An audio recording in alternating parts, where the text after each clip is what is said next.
Hi, this is Emily Saliers from Indigo Girls, and you're listening to Rainbow Country.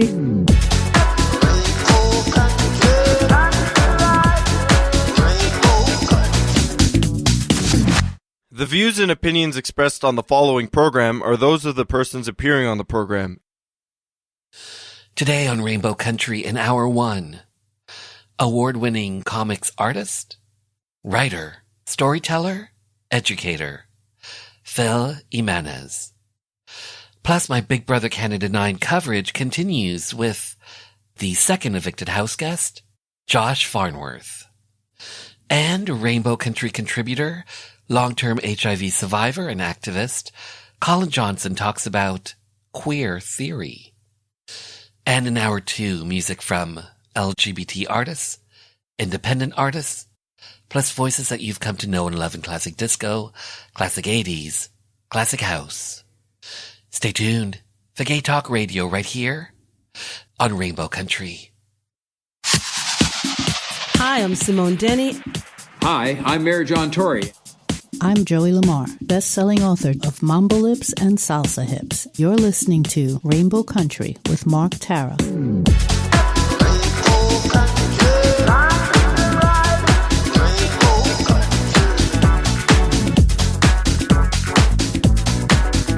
Well, hello and welcome to another episode of Rainbow Country, as I like to call it, a little gay radio show working to give voice to the LGBT community and beyond. And as always, I am your tour guide through Rainbow Country.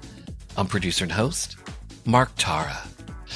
By the way, Rainbow Country originates from CIUT FM in Toronto, the sound of your city, and now proudly in syndication on 9 stations across Canada, including Bombshell Radio, Love Your Indie, a 24/7 streaming outlet, and real music, real ideas, real people. CKUW FM in Winnipeg. The Juice, CJUC FM in Whitehorse. The mighty CKCU FM in Ottawa. The voice of the Haliburton Highlands, Canoe FM, Haliburton, Ontario's cottage country. Located in Saskatoon, Saskatchewan, CFCR FM. Newfoundland's only alternative, CHMR FM in St. John's, Newfoundland. And the latest station to carry Rainbow Country, proudly broadcasting to Kingston, Ontario since 1922, CFRC FM in Kingston. So whether you are listening in the Yukon, the prairies, Ontario's cottage country, Southern Ontario, even down to Buffalo, New York, the east coast of Canada in Newfoundland, or online, it's because of you tuning in, streaming, downloading, but ultimately listening that has taken this little gay program and made it into a syndicated radio show and a #1 LGBT podcast. And last week, Rainbow Country was #2 on Podomatic's Gay and Lesbian chart.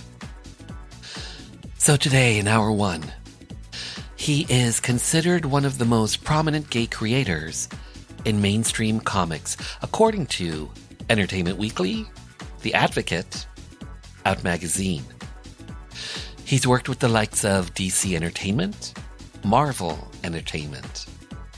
Award-winning comics artist, writer, storyteller, educator, Phil Jimenez is my guest. And my Big Brother Canada 9 coverage continues with my exit interview with the second evicted house guest, Josh Farnworth. Plus in Hour 2, music from LGBT recording artists, independent recording artists, plus voices that you've come to know and love in classic disco, classic 80s, classic house. But up first, Rainbow Country contributor, long-term HIV survivor and activist, Colin Johnson, talks about queer theory. So I think what I want to touch on here is just a little bit more about the whole concept of LGBTIQ. For many, especially the naysayers, it's just about the fact that how we have sex. And for them, that's all it is. But the reality is that there is so much more. There's a whole sociological, psychological, socioeconomic, anthropological concepts that come to bear in the whole concept when we start talking about LGBTIQ. So for those of us who are not familiar, you might have a little time now, I'm going to recommend something to you. There's a whole discipline called queer theory, and it covers a whole barrage of concepts, philosophy, sociology, as to where we are and what we can be. It covers our potential, it covers the issues that we've had, but it also, of course, covers the negative, the many years that we've been talked down to, ignored. I'm going to recommend that just go online, look up queer theory, and I'm not going to lie to you. You might actually find something, or it might give you food for thought of something that you might never have considered. And I think you'll find it enriching. But then again, it also can make you, it can lead to growth, self-actualization. And this, doesn't matter where you are, anywhere in the world. You can do this. A number of universities I know are presently offering free courses. Go online and see, what you can do. And, really start to examine the who you are, the what you are, not just the pride that, we feel on, those couple of months coming up, but, for the whole year, and see where it takes you. I think you'll rather be impressed. And I think it'll also give you, more conversation, So instead of just saying no, you can actually say, this is why. So, So this is Colin from Rainbow Country. Have a great day. Bill 7, to ban discrimination in employment, government services, and housing, based on a person's sexual orientation, was up for a vote at Queen's Park. Most NDP and Liberal MPPs supported the bill, but without some progressive Conservative legislators' backing, a divisive split could rack the province. 4 PCs decided to break party ranks to vote with their conscience and support Bill 7. Cabinet Minister and MPP Dennis Timbrell did it to show solidarity for his beloved brother, the well-known drag queen Rusty Ryan. And for me, a gay politician who was not yet out, I had to take a stand. We were known as the Gang of Four. I'm former Cabinet Minister and MPP Phil Gillies. The date, December 2nd, 1986, when LGBT rights came to Ontario.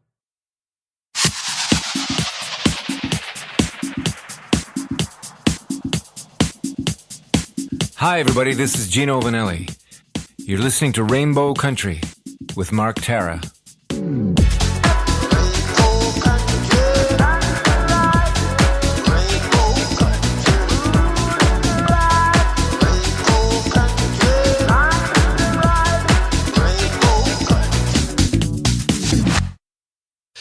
Up next, the second evicted house guest from Big Brother Canada 9, Josh Farnworth.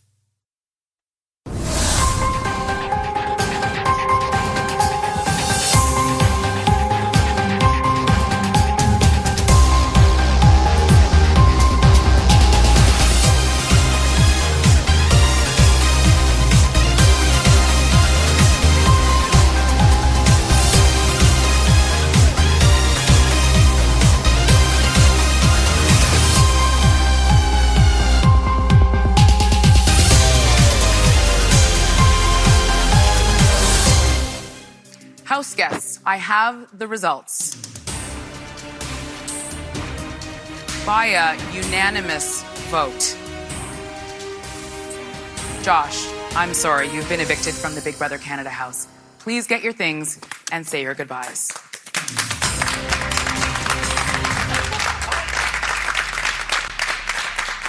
Hi, Josh. Hi.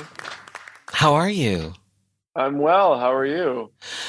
I'm better now that I'm speaking with you, sort of, kind of. So Unfortunately, sweet. that you're out of the house. Okay, so my first question for you, Josh. Mhm. You get onto Big Brother Canada 9. Do you have a strategy going into the game? Yes, I did have a strategy of starting a 4-person alliance right out the gate. That strategy I had to pivot away from, and then my strategy became play as the lone wolf and paint a target on my back and be a shield for people so they could feel safe.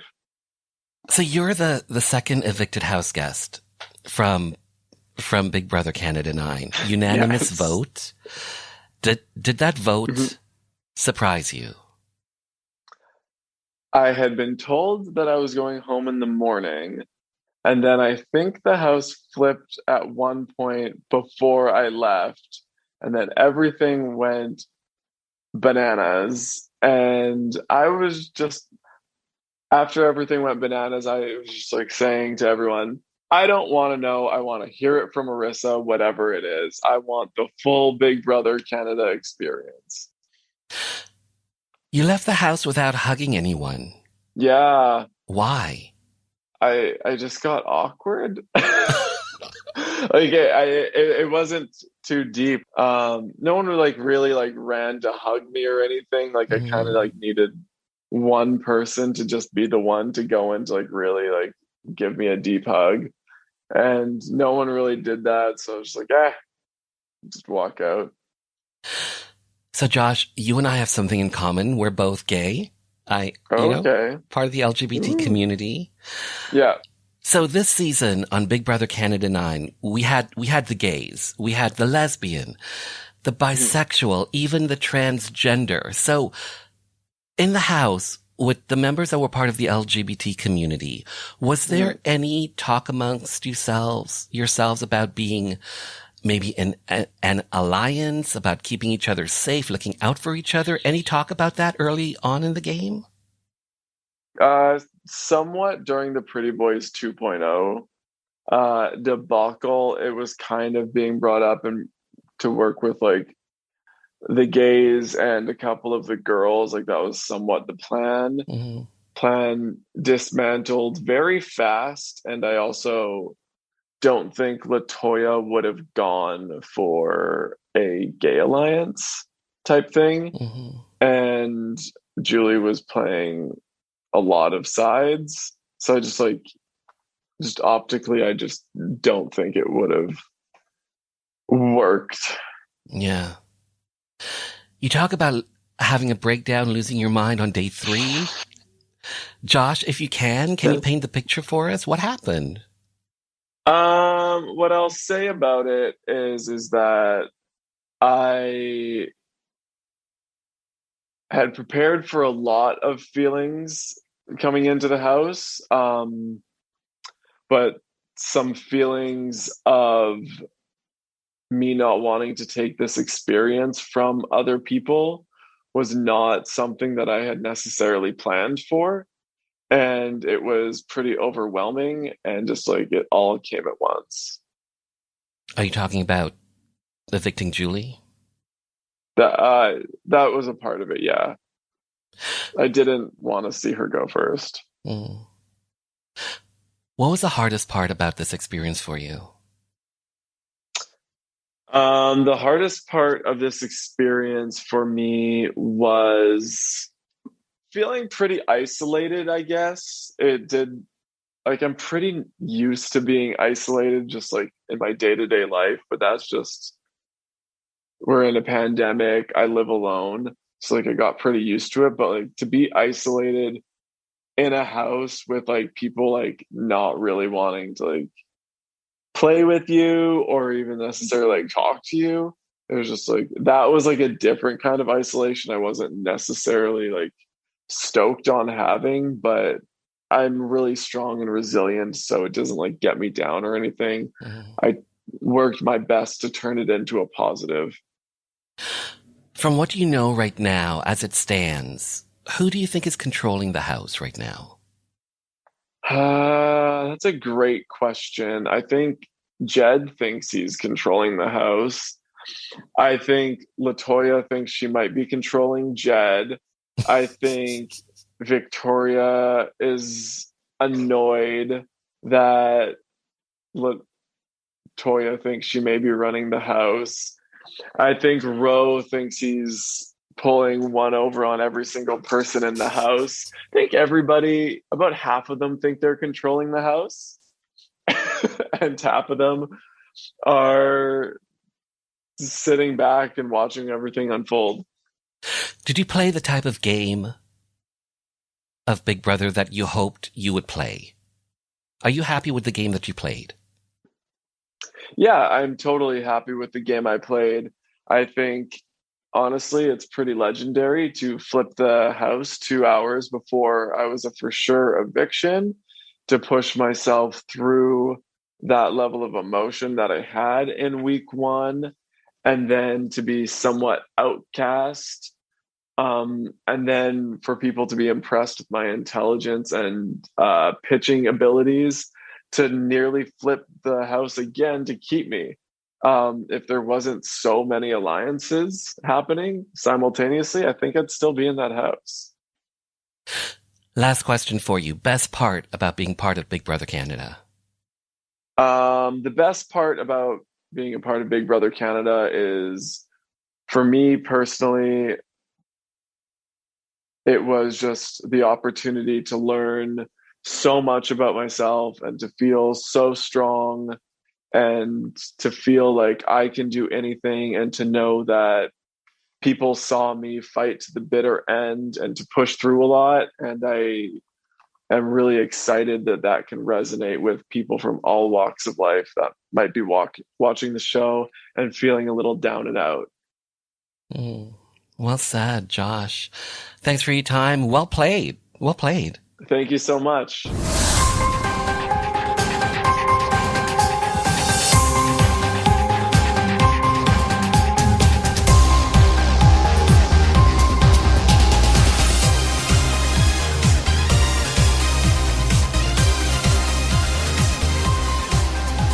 By the way, Big Brother Canada airs on Global TV Mondays, 9 p.m. Eastern and Pacific, Wednesdays, 7 p.m. Eastern and Pacific, and Thursdays, 8 p.m. Eastern and Pacific.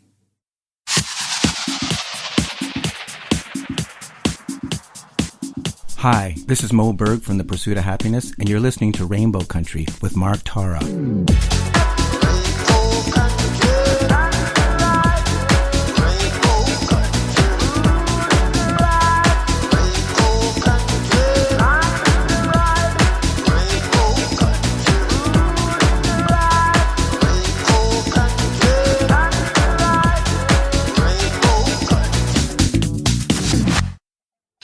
Up next, award-winning comics artist, writer, storyteller, educator, Jimenez.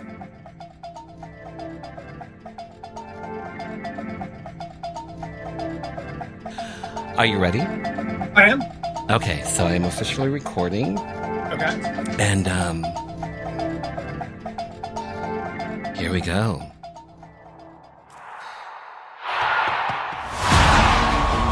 This world is not yet ready for all that you will do. Your time will come, Diana. And everything will be different.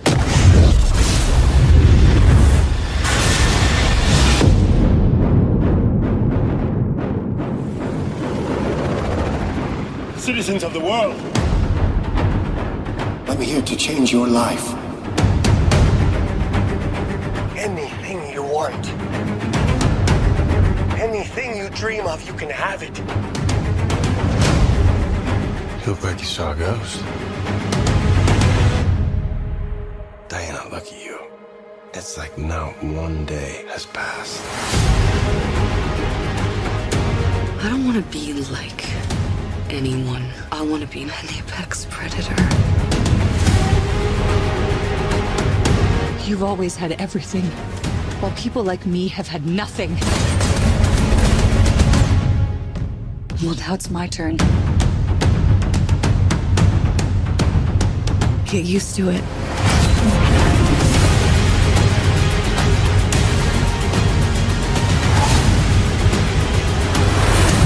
I've never been one for rules.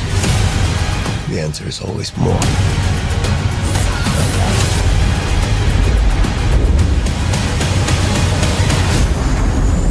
The way I fly, they will never find us. I forgot to tell you. What? Radar. Will they shoot at us?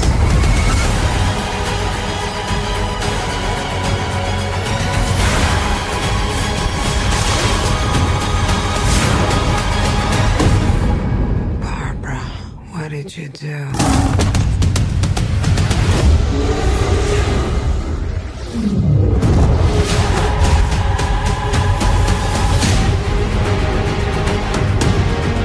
You know, I'm not so keen on this one. I figure you are, but you know what? I'm ready to go. I think we can do better.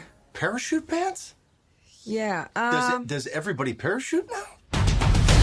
Fel Jimenez, hi, how are you? Hi, how are you? I'm well. It's cold out. Cold and snowy. Am I saying your name correctly, Fel Jimenez? You are, which is very exciting. It's the little things in life, isn't it? It is. A lot of people still say it Jimenez, which... Jiminy Crickets. Jiminy Crickets. It continues to surprise me. I don't know why. Especially in areas with large, like, Latino populations. It's such a common last name, although I know sometimes it's spelled with G, but I'm rambling on. But it's always nice when somebody gets it on the first time. Well, I always say this to my guests, but thank you for being here to have your voice, your story be heard by the LGBT community and beyond. Thank you for that. You and I first met in 2019 in Toronto at the Fan Expo. That was my very first one. My very first Fan Expo, Comic-Con, that sort of thing. How many of those Fan Expos, Comic-Con have you done over the course of your career? Do you mean around the world or? Yes. Oh my goodness. So there was a point where I was doing, I would say between 6 and 10 a year. Wow. So I would say with smaller comic shops, larger conventions, I probably have done 1,000 or more. Wow. Over a very long period of time. Mm-hmm. Yeah. So imagine 6 to 10 every year for the past 30 years. Is that right? So it's 300, 3,000. Regardless, clearly I can't do math, but also... A fair amount. It's a fair amount. I started doing conventions as a fan back in the 1980s as well. So they've been a part of my life for, oh my gosh, going on 35 years. So Fel Jimenez, you are a visual artist. You're a comics artist, a writer, a storyteller, an educator. You've worked for DC Entertainment, Marvel Entertainment, two huge companies when it comes to comic books, when it comes to superhero movies. Let's start here with you. Superhero movies, Wonder Woman 1984. You are in the credits of that movie. I got a special thank you, and I was actually very pleased. I got a special thank you in the first movie as well, and had the opportunity to go to the premiere there. And one of the things that was actually really wonderful about that year was that I was also invited to the United Nations on Wonder Woman Day with Patty Jenkins, the director of the film, Gal Gadot, Linda Carter, and several of the bigwigs at DC Comics and Warner Brothers, which was really quite extraordinary. A work acquaintance wrote me, he goes, "Do you want to go to the United Nations tomorrow?" And it's like, okay. And I thought he was in town, on vacation, and this was going to be some sort of tourist event, but it turned out it was something far more extraordinary. And then, of course, being thanked in both films and being able to go to the premiere of the first one has been really lovely. Wonder Woman's been a part of my life since I was 4 or 5 years old. So it's really this, I want to say, almost terrific full circle. And quite a gift, quite a lovely honor. that I'm part of the official Wonder Woman record. So you just mentioned you were around 3 or 4 when you got your first Wonder Woman comic, I guess. So how did you get that comic? Was it a parent, a family member? Well, my first exposure to Wonder Woman, I tell the story a lot because I think it's very funny, was actually on TV, and it was on the Brady Bunch spinoff, The Brady Kids, which was an animated show about the 6 Brady children. And they had episodes that guest starred Superman and Wonder Woman. And that's actually where I first was exposed to Wonder Woman, was on a Brady Bunch spinoff. And then not long after, in her appearance on the Super Friends, but most importantly, the Linda Carter TV show. I often say I was actually not a comic book kid. I was a TV kid. And so my first real exposure to Wonder Woman, my love for her, came from the TV shows, and particularly Linda Carter's embodiment of that character. I did have some Wonder Woman comics when I was a kid that my mother purchased for me, but I didn't become an avid comic book fan until the Star Wars movies came out. And then Marvel Comics put out a comic book to coincide with Star Wars and sort of ongoing adventures of the characters between the movies. And that's really what got me into comics. Was not Wonder Woman, but Star Wars. So being a fan of the 70s Wonder Woman show, did you spin around? Oh, yeah. No. I still know how to do it. I used to do it at parties all the time. The spin was a big deal. I think Linda Carter even jokes at some point by the 3rd season of that show, that's all it really was finding places for her to spin around and transform. But what we might have talked about this, I don't remember, but one of the things I really love about that spin and Wonder Woman and superheroes particularly is the transformative aspect of it, right? Like you spin around, there's an explosion of light, and you suddenly go from being mundane and ordinary to being really extraordinary. It's one of my favorite things about superheroes and the transformations they go through, because you sort of shed this outer skin and kind of like this sort of the true hero comes out. And it sounds almost a little cliche, but I really believe in that there's something really powerful about transformation. So you are an artist. You're a visual artist. You started drawing really young, at like 3 or 4 or something. Talk to me about how some high school friends that were twins made you realize that you could use your drawing ability to get into being a comics artist. My God, you've done your homework. That's amazing. Yes. So I'm going to name drop. Eric and Erica Teasley were 2 friends of mine in junior high school. They were twins and they read comic books. And I was starting a new junior high school. They attended. They saw that I could draw. And one of them asked if I could draw some images, copy some images from some X-Men comics that they had. And it turned out I was pretty good at it. And that was actually my foray into the X-Men. I was obsessed with the X-Men and its spin-off, The New Mutants, at the time. Like, nothing made me happier. There was nothing more important to me in my life at that time than those Marvel mutant characters. And then very soon after, I decided I was going to make my own superheroes. And I turned the Teasley twins and some other friends from high school into very, very cheap copies of those X-Men characters and started creating my own comics, which, as I understand it, is very common. And that's how I started drawing comics. And so I would spend most of my downtime in high school drawing comic book adventures of my friends, again, as sort of cheap copies of those X-Men characters. And by the time I was a senior in high school, I think I'd created almost 50 little handmade comics for my friends. And do you still have those? I have some of them. I just found them in a box. Many of them were, I can't believe, like, it's so funny, like, looking back, I would make Xerox copies for friends and then hand color them, which is insane because I didn't charge any money for them. But I just found 3 or 4 of the originals. And it's mind-blowing to see that work and how much energy and time I put into it. And by the time I was a senior in high school, it was actually pretty good. Wow. Fantastic. Yeah, I was like, oh, look at that. I knew what I was doing. You should share those with the world on your Instagram. Oh, I will. I will. I have to. I've been organizing those boxes. I will definitely find. Or for a buck. You never know. Yeah. So for you, Phil Jimenez, for you, drawing is a way or maybe an outlet for storytelling. Do you agree? Would you agree with that? Oh, yes, for sure. So I feel like all human beings generally, but I certainly was interested and compelled by storytelling, and particularly genre storytelling from the time I was a child. Fantastical worlds and beings were a real way for me to escape, which I think is very common for young LGBTQ kids.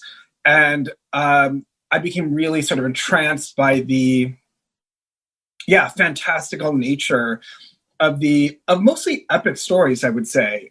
Everything from the Chronicles of Narnia to Lord of the Rings to even Wonder Woman and Star Wars. And so drawing was a way for me to tell my own stories.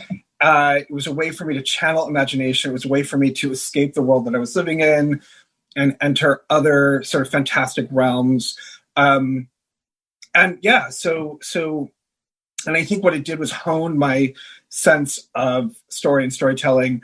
I have long said I don't think I'm the best drawer in the world, meaning anatomist or sort of structural drawer, but I do have a fairly good sense of design and a good sense of sort of emotional beat, which I think came from studying and just being consumed by stories of any kind when I was younger, even the ones you wouldn't think about.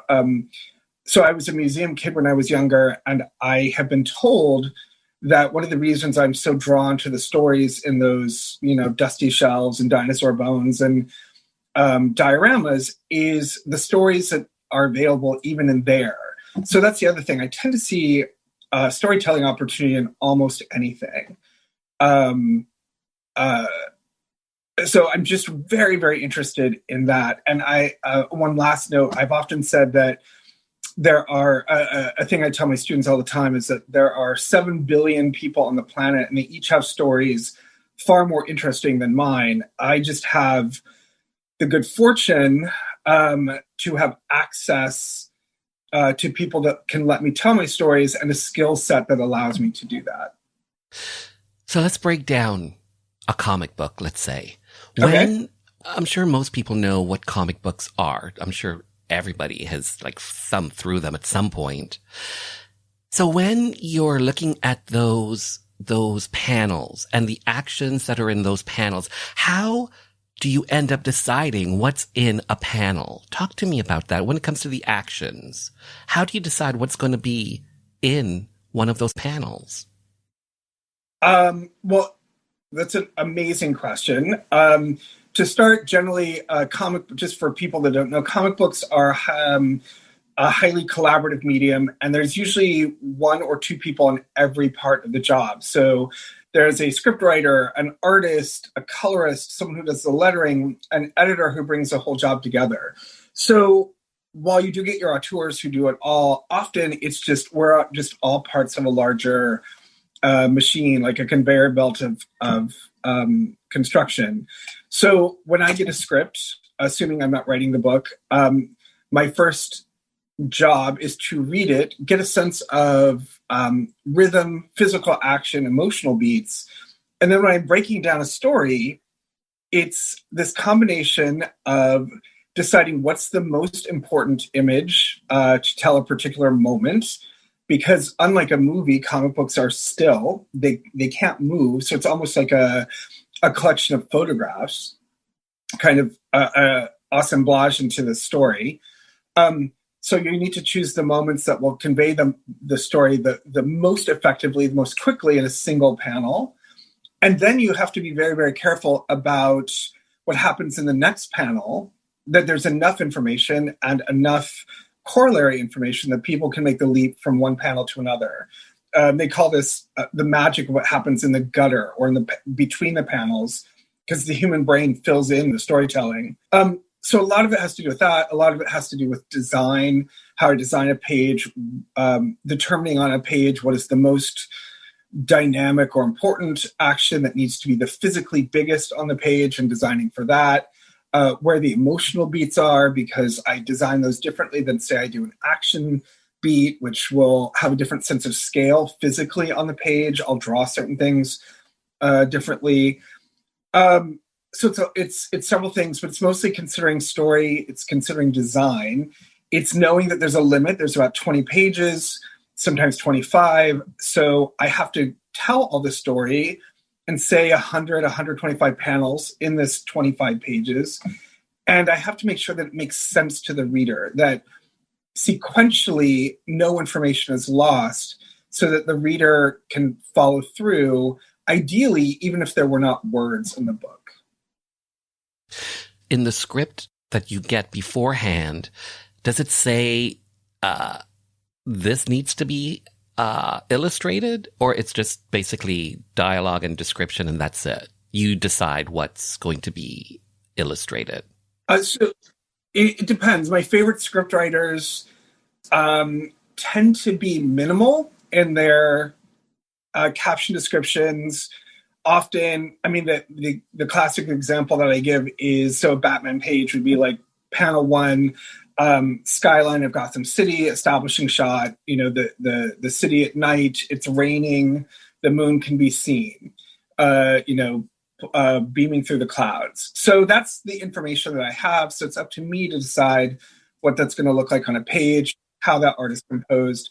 Panel 2, close on, I'm going to say the Chrysler building, or a tall building, gargoyle. We see a small figure. Panel 3, close on that figure.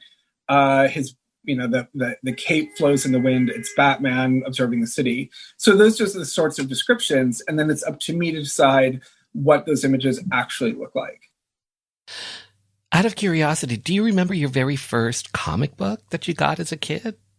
Yeah, it's actually Wonder Woman number 226. Which very is specific. It's very specific because I wrote a story that was an homage to it many, many years later. That was one of my more successful stories.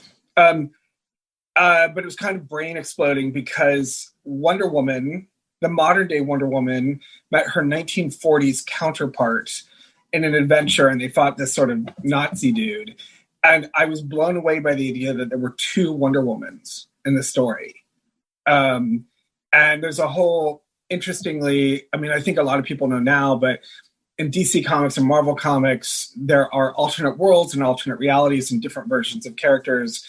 And this was my first exposure to that.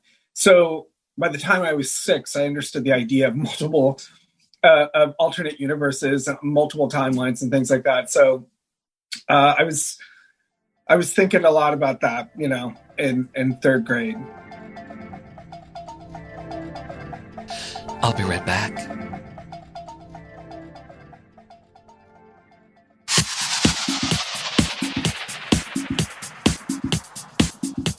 Hi, I'm Justin Ling, author of Missing from the Village. You're listening to Rainbow Country with Mark Tara.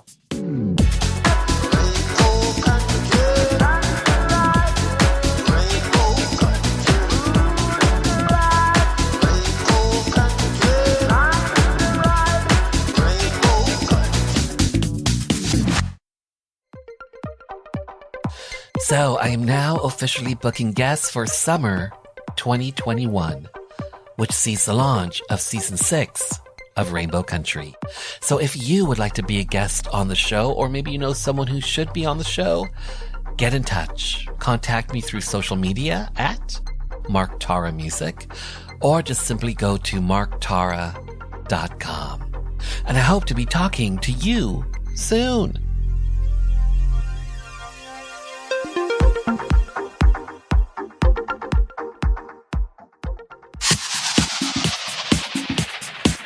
I'm Brian Bradley, author of Outrageous Misfits, female impersonator Craig Russell and his wife, Lori Russellidi. You are listening to Rainbow Country with Mark Tara.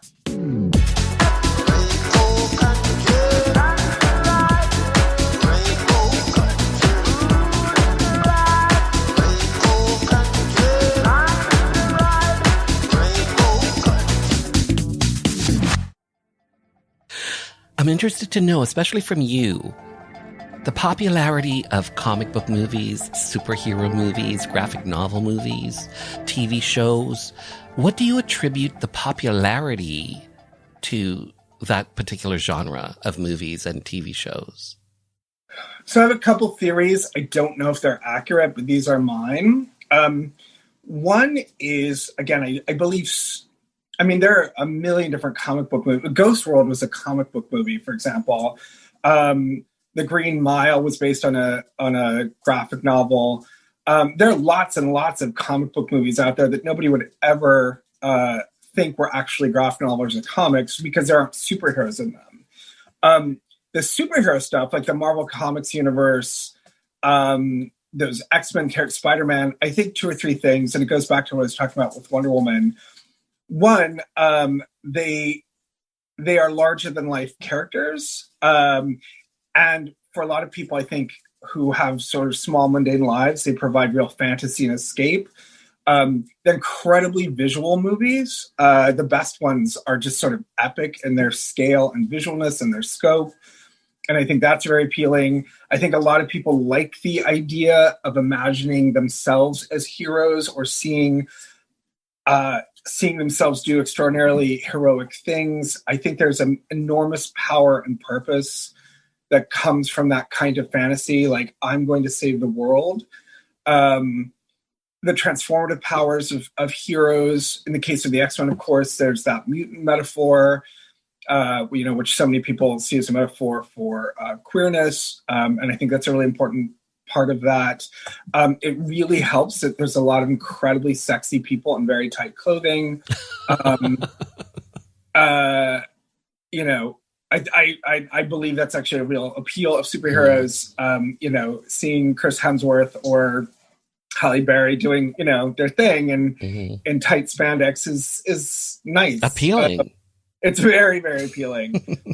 But at the end of the day, I think superheroes specifically as a genre, I think part of their appeal is, it sounds a little banal, but it's a bit of that mythic quality, but it's fantasy projection. It's really just like Lord of the Rings or Narnia or any of those other heroic fantasies that allow for an enormous amount of escape and fantasy and a lot of what if. And I think also the case of the Marvel Universe is that what they've done so successfully is essentially weave a soap opera through film. So something that we were used to in TV, which was the ongoing narrative, of soap opera, like day or nighttime soap operas or even TV, they were able to do with film. So you couldn't just see one movie. It was all part of a larger tapestry. And I think people like to feel like they are part, when they're invested in something like that, they're investing in something large and complex and with intricacies. And I think they were very successful at playing into that. So for yourself, you came out, in 1992? I came out I was out and dating in 92. I think I came out officially in my business in 94, and then publicly in publishing in 96. And so I'm like one of the granddaddies of mainstream superhero comics. Yeah, and so talk to me about that in terms of you coming out. Did you feel any responsibility? Did you just want to say it? Did you? Why did you feel like you needed to say this is who I am? So my coming out professionally had as much to do with my boyfriend who had passed away as it did anything else. So the first man I ever dated worked for DC Comics. His name is Neil Posner, and it's a kind of very common story in my backstory. It's sort of, forgive me if I'm going over old history, but he was he had an enormous amount of personal impact on me, but he was an out gay man at DC Comics in the late 80s and early 90s, a designer, sort of really well respected in his business, and he passed away from AIDS in 94. And so my coming out publicly had as much to do with honoring him and his legacy as it did with any sort of declaration I felt the need to make. It was, at the time, it was less it was less political statement. I mean, clearly it's always political, but it was less deliberate, meaning like I'm going to come out and say something to the world, as it was making sure people did not erase this Neil or erase his past. It was so much more about honoring him. And then when I found out what a big deal it was, I took that responsibility very seriously, and I still do. I'm happy that in 25 years later, there's so many more openly out gay creators in mainstream superhero comics. I did not realize at the time, because I knew many gay artists, but that none were professionally out. And there was a period of time in Marvel Comics, hilariously enough, in the 80s, where there was a real sort of anti-gay tenor to their line, and that sort of trickled down from the editor-in-chief. It's so funny now because I think of them as such a sort of progressive company when it comes to characters and representation. But there was a time when it was not welcome. And so I as I babble on, I'm simply saying that I don't think I realized at the time how historic it was. Once I did, I took it very seriously. I still take it very seriously. I'm very grateful for my little moment in history. I hope I made an impact. My sense is that I did. And I continue to believe very, very strongly in being out in whatever capacity we can be, socially, politically, and otherwise, in our workplaces. You were just mentioning about making an impact. I think you have made an impact because yes. GLAAD, you were nominated for a GLAAD award for your gay positive comics work. Talk to me about a long time ago. To be fair, that was actually, I did not create that character. So I worked on the first, there's a book that was created by author Grant Morrison, who's just truly brilliant. And he created a team called the Invisibles, and they were a group of underground anarchists out trying to destroy the forces that control our lives. And one of the teams, the Cells, had a drag queen shaman from Brazil named Lord Fanny. And she was fabulous. And so in the 90s, I was working on this character, and I have to say I'm the quick circle. One of the assignments I had when I took this job was that the Invisibles had started floundering, and part of it was this feeling it might have been a little too underground, a little too British. And so they wanted me to Americanize it a little bit. And I took Lord Fanny, and I sort of took away her edge and made her a little bit more like RuPaul visually, which was quite successful. But in hindsight, I wish I knew more at the time about underground drag, because I think it probably would have been a stronger representation of what the author wanted, and ultimately far more, edgy and progressive. It was a safe version of her. That said, it was also historic, and I'm pretty happy and proud of it. And now whenever I get the chance to draw her, I bring some of her original edge back into her drag. So I got nominated for a GLAAD award too, like early on. And what's been really, really amazing is how now, like, it's just a category. So many graphic novels, so many comics. There's so much representation in comics, even though it might not seem like it, that they're nominated every year for GLAAD awards. Really? Yeah, GLAAD awards, I think almost every year have some sort of graphic novel category. Wow, I didn't know that.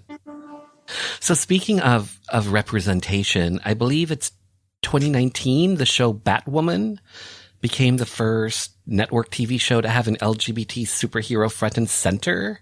Yes. What are your thoughts on that? And I believe it's on the CW. It was, and the character has since been recast. I believe it's a whole new version of her, because the actress Rose, I can't think of her last name, left, who may have been gender non-binary. I forget how they classified themselves, but it was sort of wonderful. I do feel like the interesting thing about the CW shows specifically, is that they're targeted to younger viewers. There are so many of them. Greg Berlanti, an out gay creator, is the showrunner for all of them. There are a lot of gay people that work on them.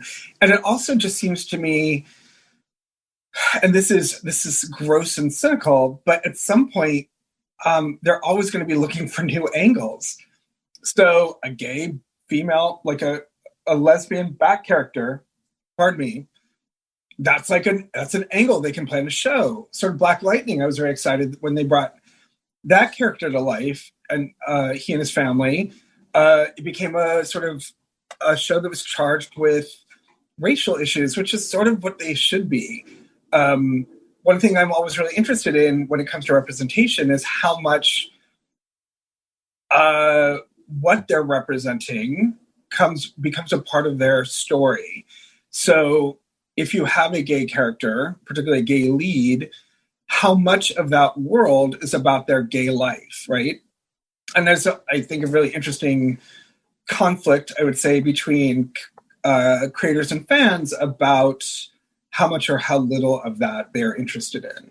Or just, I mean, the example that I give is, I have a lot of gay friends, right, that I'm not having sex with, right? But we often will gravitate to like people in a similar group to hang out, to socialize, because we have shared language, vocabulary, experience, etc.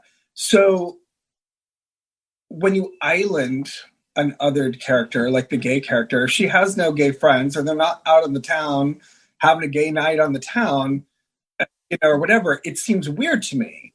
Not that has to be the crux of the show, but I'm always looking to see how much of their life is expansive. Like, I've often said that my gay life is as much political and social as it is sexual, although it's all intertwined. I can't really strip one from the other, but like, I have my friends on a social network, and even a career that is rooted in my gayness and being out and my expressions of my gender and sexuality, right? So I don't find it so easy to unbuckle or untwine, as it were. And it's the same with characters who are being marketed as the first, right? It's the first, Black superhero on TV, right? And then the interesting, I think, political question becomes how much of their racial, ethnic, or regional identity becomes a part of that character. And if it doesn't, what does that mean or say? That's always an interesting question for me. Are you ever tapped to give your opinions, your advice on some shows like that? No, I've been early, because you're obviously connected. Early, yeah. They comic people are there to provide the base material, and then it's sort of taken away from us to be turned into movies and TV. That's not always true. There's some crossover.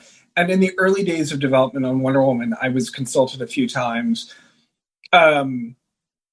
But generally, that's a fairly partitioned world. But I think it's changing. I think it also has to do with if you own the material, or if, say, Disney and Warner Brothers owns the material. So my friend Derek Robertson, who was the artist in The Boys, I know was, I think, a fairly active... Great show. It's an amazing show. Mm-hmm.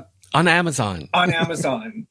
I believe he was there. He was on set. I think he had more of a say, or at least, could come in and chime in, even because it was his property. It wasn't a Warner Brothers property. It wasn't a Disney property.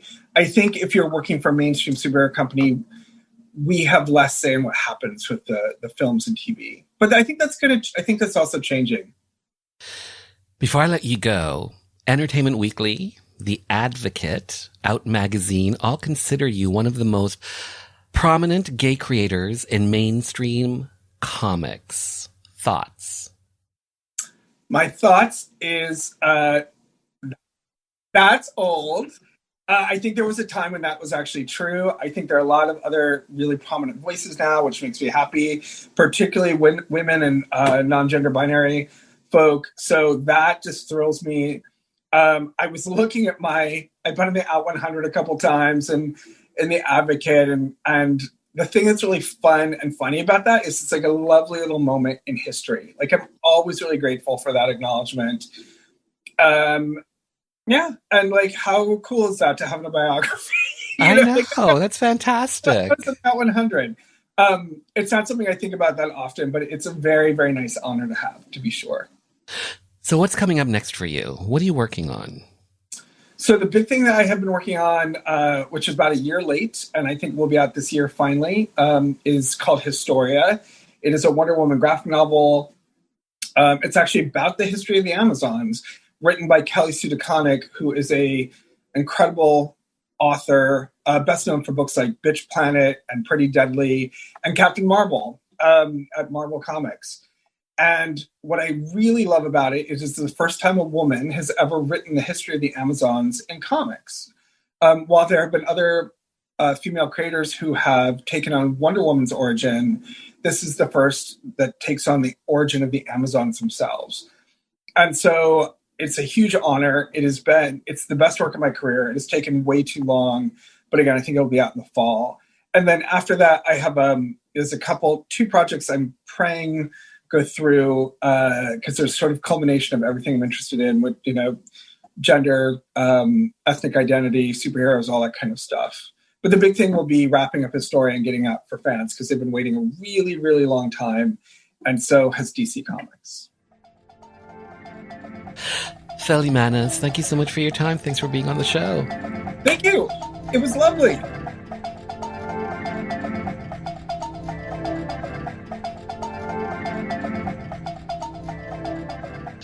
To keep up to date with all things Phil Jimenez, you can find him on socials. Taking us to hour 2 of Rainbow Country, the Wonder Woman theme from Batman v Superman. Hans Zimmer, Junkie XL. Is she still with you?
Hi, my name is Joanne Vanicola, and I'm an actor and a writer, and I was first on Rainbow Country with Mark Tara on discussing the massacre at Pulse Club in Orlando.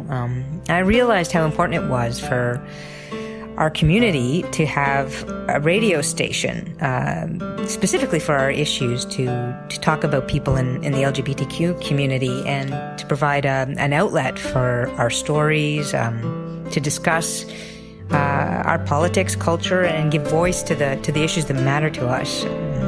And of course our artists and the things that we do globally, and talk about culture. And without people like Mark Tara providing a space for this with a radio show like this, then we wouldn't have that voice. So, support. Tune in. Thank you.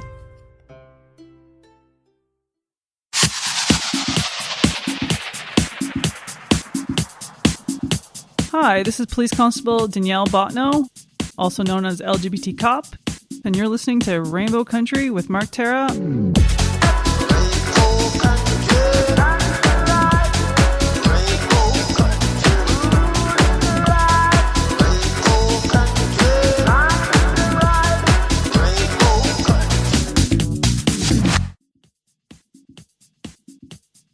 This is Hour 2 of Rainbow Country, where I feature music from LGBT artists, independent artists, plus voices that you've come to know and love in classic disco, classic 80s, classic house. So if you stay with me, if you stick with me, I hope you think I'm bringing you music worth hearing. Starting us off, a 3-song house set.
Deck your body, deck your body, deck your body, deck your body, deck your body.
Jack it up out there.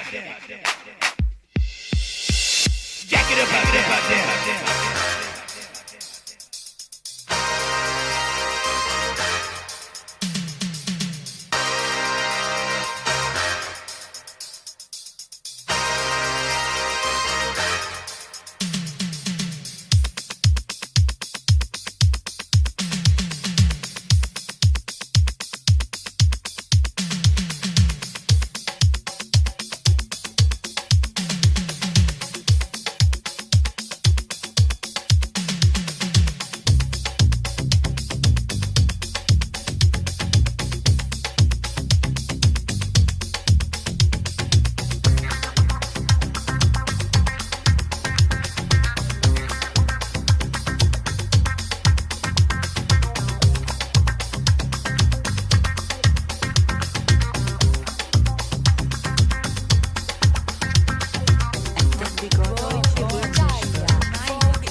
on Channel 7 between all my children and Jeopardy. It is another world, Dallas, and the whole a woman do carry an evening bag at dinner time. Adonis, bring it. I'm me. House, a field. Serve me. La Beja.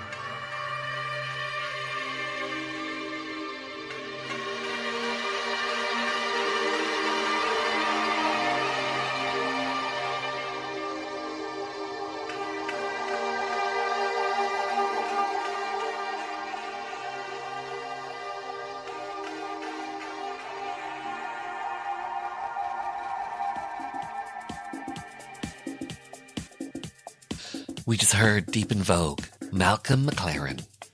Before that, Jack Your Body, Steve Silk Hurley. And starting off that 3-song house set, The Bomb, Bucketheads. Up next, a 3-song R&B set.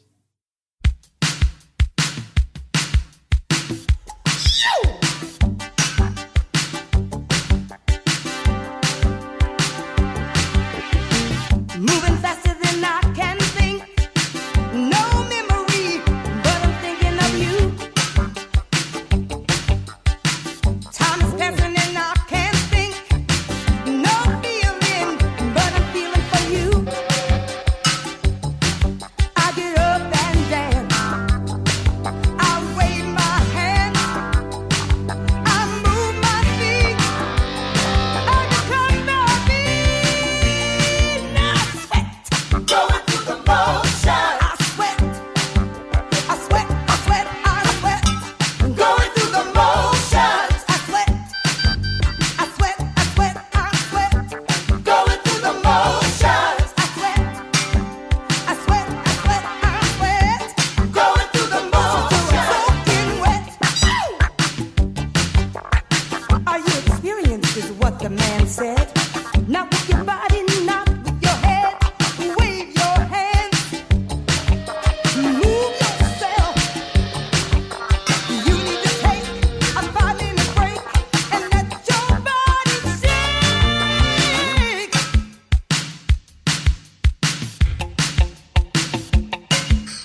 man can love a liar, and a woman can love a thief. There's a few things, baby,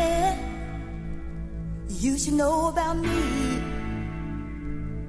I've always looked for power in all the lovers I knew, but now I know the glory of simply loving you. You see, I don't play the old charade. It's time to stop the masquerade. Why don't you strip me bare? Feel the truth. That's all I got to give to you.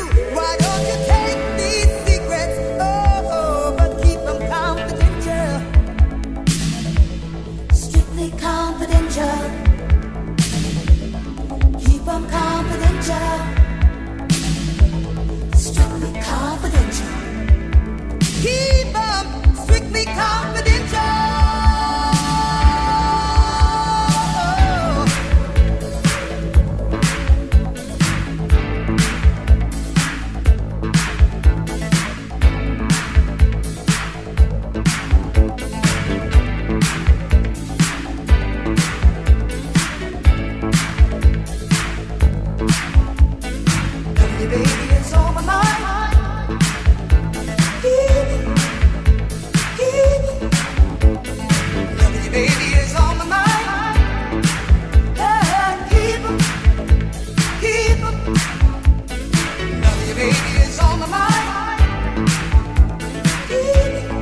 just heard Keep It Confidential.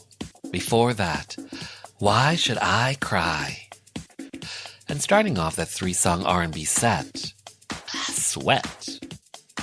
Those 3 tracks from legendary R&B artist, Nona Hendryx. Up next, a 3-song rock set. All the secrets we keep inside. Run, run, run, hide, hide, hide, until we stumble in the dark of our lives. Run, run, run, hide, hide, hide. When other children were chasing the sun, you only learned how to run, run, run. But you know that fear is not a way to survive. Just face the demons, they're not alive. Breathe in, don't stop. Breathe in, believe in, don't ever stop. Believe in. And who do you think you're running from? Is there a builder up in the sky? The architect of our human lives. Do you think he's watching us with both his eyes? Or in the end do we all just die? Breathe in, don't stop. Breathe in, believe in, don't ever stop. Believe in. And who do you think you're running from? Your voice echoes in the night. I hear it when I'm sleeping. Secrets that you're keeping. Heart is racing, running for the light. I got to keep on breathing. Got to keep on breathing. Breathing. I'm breathing. I'm breathing. Who do you think you're running from? Breathing. I'm breathing. Still breathing. This thin ice that you're walking on. Breathe in, don't stop. Breathe in, believe in, don't ever stop. Believe in. Who do you think you're running from? All the secrets we keep inside. Run, run, run, hide, hide, hide, until we stumble in the dark of our lives. Run, run, run, hide, hide, hide.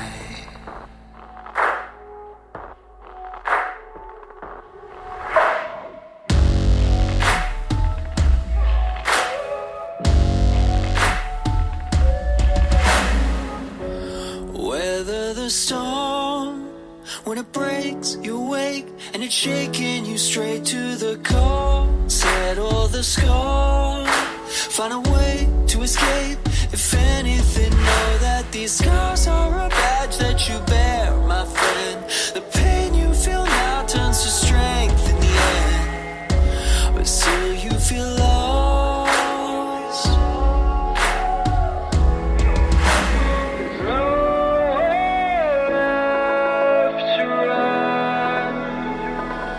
You gotta rise up. The smoke from the clash, a phoenix from the ashes. You gotta rise up, a heart like a champion.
from the ashes.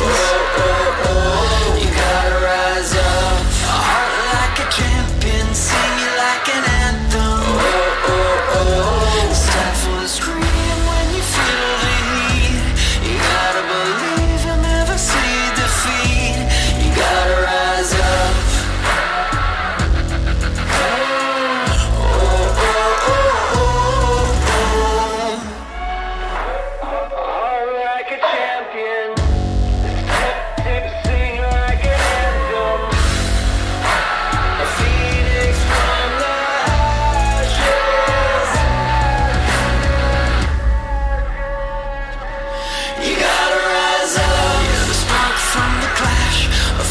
From the ashes, you gotta rise up, a heart like a champion, sing it like an anthem. Stifle a scream when you feel the heat. You gotta believe you'll never see defeat. You gotta rise up.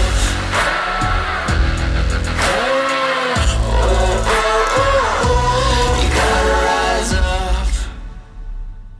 I'm not as innocent as I used to be, and I probably care too much what you think of me.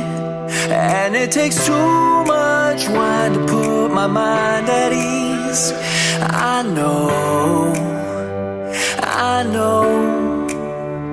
but what if the whole wide world was looking up to me, hanging on every word of my philosophy? Could I spend all my life trying to set them free? I don't know.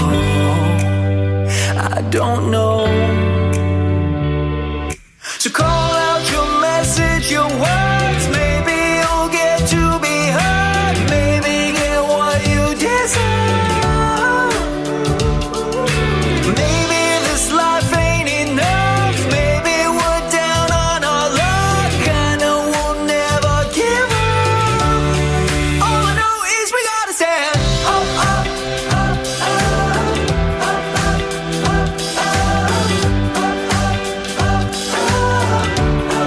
All I know is we gotta stand up, up, up, up, up, up, up.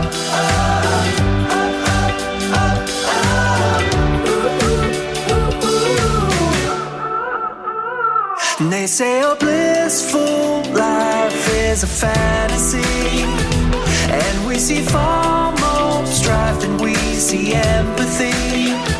We know that there's more to life than just you and me. We know, yeah, we know. Drawing your line in the dirt, fighting your way through the hurt. Maybe you'll prove what you're worth. Maybe this life ain't enough. Maybe I'm calling your bluff. Maybe we all just need love. All I know is we gotta stand up, up, up, up, up, up, up, up, up, up. All I know is we gotta stand up, up, up, up, up, up, up.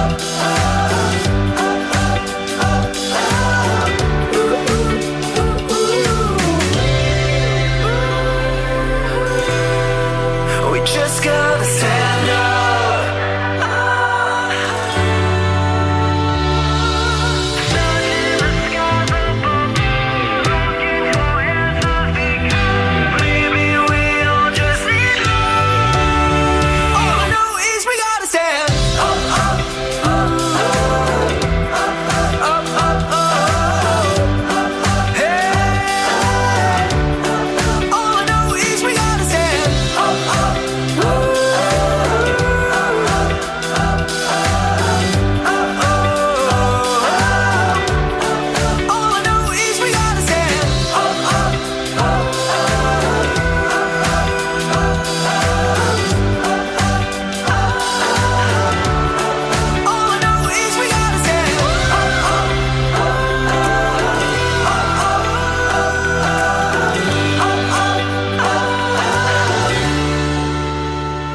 We just heard Up.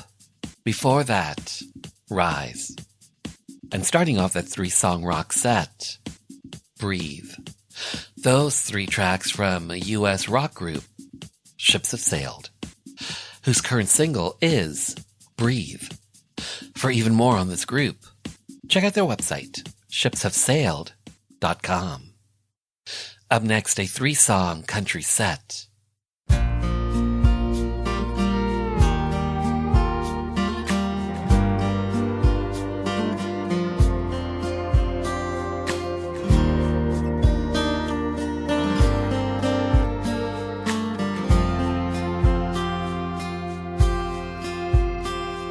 There's more to this life than digging dirt, risking your life for all it's worth. I take a knee and pray to God, Lord, keep me safe and keep me strong. Give me the strength to carry on. At the end of the day, all I ask of you is to bring me home. I still wanna hear my children laugh. I still wanna hear my babies cry. I give all I got just to keep my will to survive. This place is dark and it sure is deep. It's the only life that I know for me is this dark and dreary hole deep in the ground. Now these bones of mine, they're getting old. They're worn and tired from this heavy load. There's not much left of me, all I ask is to bring me home. I still wanna hear my children laugh, and I still wanna hear my babies cry. I give all I got just to keep my will to survive.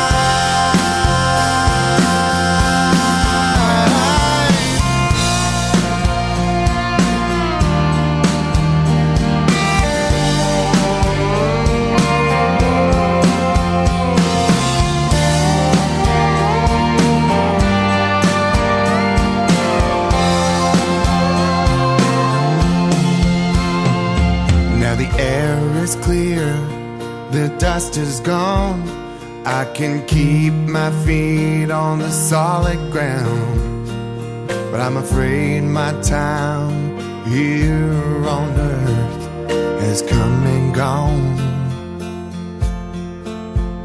And at the end of my life, all I ask of you is to carry me home. I still wanna hear my children laugh, and I still wanna hear my babies cry. I give all I got just to keep my will to survive. I still wanna hear my children laugh. I still wanna hear my babies cry.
say, sweet baby, hey, why don't we try this my way? Sliding real close, I think I'm losing control. Hey, why don't we just be lazy? Stay in bed while you drive me crazy. Spend the whole day just loving up on you.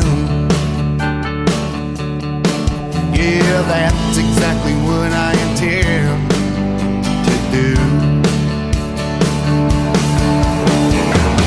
Let me stop by saying this.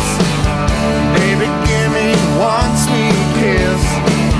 Wrap your arms around me and don't ever let me go. Lord have mercy on my saving grace. Gave me the light when I lost my way. You brought the best out. You brought the best out of me. Hey, what do you say, sweet baby? Say yes, don't just say maybe. Everything I do it just for you. Ain't that right? Yeah, that's exactly what I intend to do. Let me stop by saying this. Baby, give me one sweet kiss. Wrap your arms around me and don't ever let me go. Lord have mercy on my saving grace.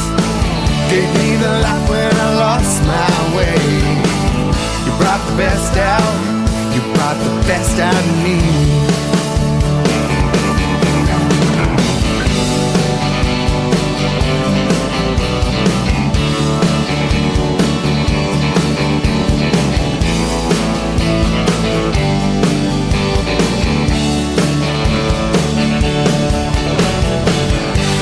Stop by saying this.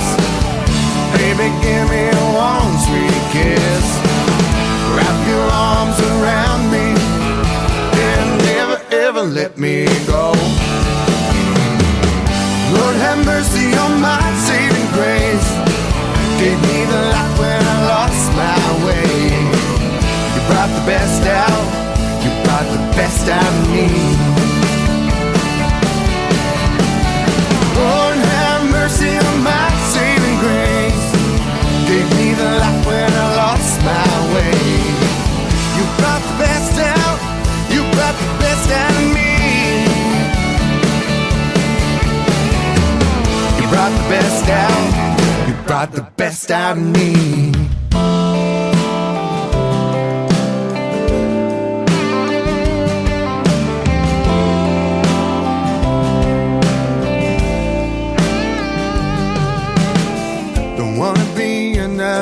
Burned out tail light in your life. Everything I say or do never seems to turn out right. There'll come a time when push comes to shove and I'll only be in your way. So by the time you read this letter, I'll already be long gone. Don't come and find me. There's a reason you're better off on your own. No second guessing, no more waiting. You don't have to be alone. Don't wanna hold you back, believe me. It's killing me to walk away. Because I love you too much, baby, to keep hurting you this way. I'm already gone, baby. I'm already gone. I said, baby, baby, baby. It's taken me a lifetime to finally see all the reasons why. You gotta live and let live. We both gotta give if you wanna make it right. I'll be the one to take the fall just to finally watch you rise. So be the best that you can be. Baby, this is your time to shine. Don't come and find me. There's no reason you're better off on your own. No second guessing, no more waiting. You don't have to be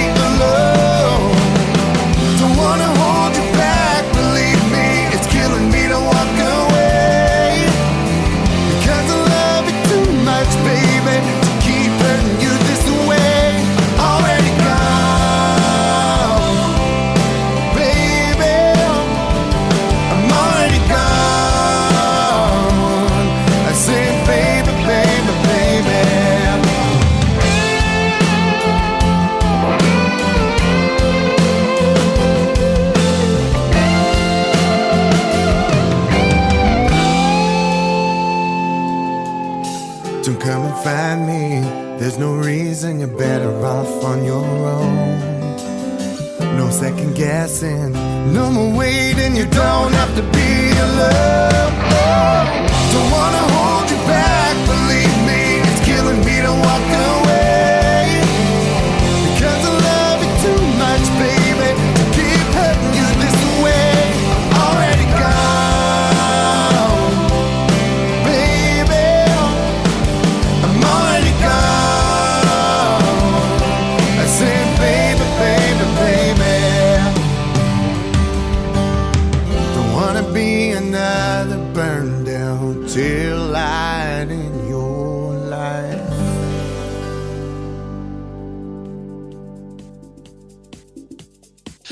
We just heard Already Gone. Before that, The Best of Me. And starting off that 3-song country set, A Miner's Prayer. Those 3 tracks from country artist Matt James off of his 2019 album, A Miner's Prayer, which won Best Country Album at the 2019 Indigenous Music Awards. For even more on Matt James, check out his website, mattjamesmusic.ca. Up next, singer, songwriter, producer Paul Andrews with his current single, a remake of the classic 1970s hit, Georgie Porgy. It's not your situation, I just did contemplation over you. I'm not so systematic, it's just that I'm an addict for your love. Not the only one that holds you, I never ever should have told you you're my only one. I'm not the only one that holds you, I never ever should have told you you're my only love. Just think how long I've known you, it's wrong for me to own you, lock and key. It's really not confusing, I'm just the young illusion, can't you see? I'm not the only one that holds you, I never ever should have told you you're my only one. I'm not the only one that holds you, I never ever should have told you you're my only love. Georgie, Georgie, pudding pie, kiss the boys and make them cry. Georgie, Georgie, pudding pie, kiss the boys and make them cry.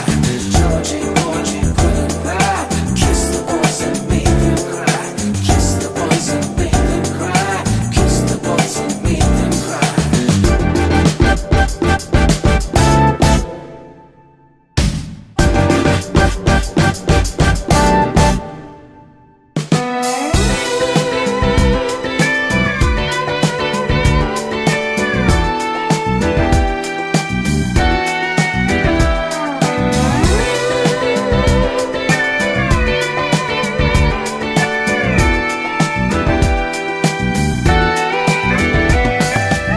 It's not your situation, I just need contemplation over you. I'm not so systematic, it's just that I'm an addict for your love. Not the only one who holds you, I think I've known it for some time. Never tried to own you, I never should have told you. Never should have told you. The only one who holds you, I never should have said a single word.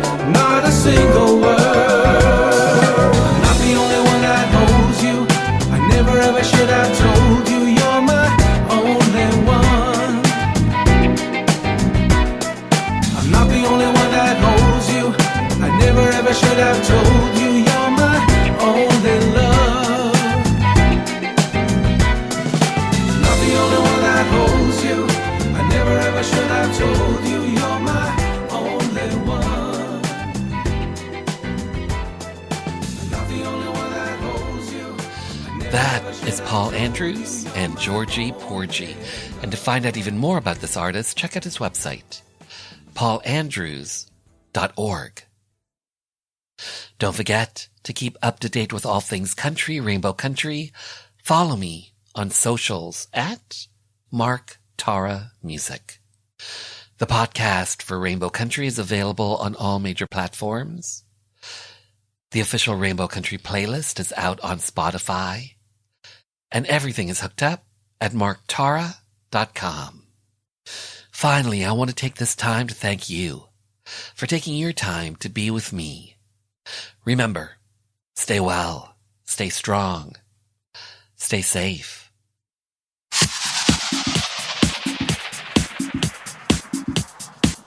Hi, this is Emily Saliers from Indigo Girls, and you're listening to Rainbow Country.